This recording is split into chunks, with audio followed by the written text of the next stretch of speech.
బంగాళదుంపలతో ఎప్పుడైనా ఇలా ట్రై చేస్తారా అండి? ఇదైతే ఆలు చోకా, బెంగాలీ ఆలు బోర్తా అన్నమాట. దీని నార్మల్ గా పాండా బాత్ అనేసి సద్దనం లాగా ఉంటది, దాంతో తింటారు.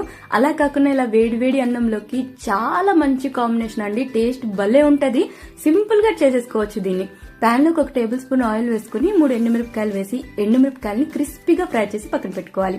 తర్వాత ఒక పెద్ద సైజు ఉల్లిపాయను సన్న సన్న ముక్కలుగా కట్ చేసి వేసేసుకోవాలి. అలాగే 7-8 వెల్లుల్లిపాయ రబ్బలు వేసి చక్కగా ఉల్లిపాయలు క్యారమలైజ్ అయిపోవాలి, వెల్లుల్లిపాయలు సాఫ్ట్ గా అయిపోవాలి. ఇప్పుడు వీటన్నిటిని ప్లేట్ లోకి తీసుకుని 2 బంగాళదుంపలు బాగా ఉడికించి వాటిని మెత్తగా నలిపిన తర్వాత మిగిలిన వాటిని కూడా చేత్తోనే బాగా నలిపేసుకోవాలి. ఇప్పుడు అన్నిటిని కలిపేసి రుచికి సరిపడా ఉప్పు, కొంచెం కొత్తిమీర, అలాగే 1 టేబుల్ స్పూన్ వరకు ఆవ నూనెని యాడ్ చేసుకోవాలి. బెంగాలీస్ దీన్ని ఆవ నూనెతోనే చేస్తారండి. మీరు కావాలంటే నార్మల్ ఆయిల్ తో ప్రిపేర్ చేసుకోవచ్చు. ఇలా ప్రిపేర్ చేసుకున్న తర్వాత వేడి వేడి అన్నం కానీ సద్దనంతో పాటు తిని చూడండి. సింపుల్ గా ఉందనుకుంటారేమో, టేస్ట్ మాత్రం సూపర్ గా ఉంటుంది.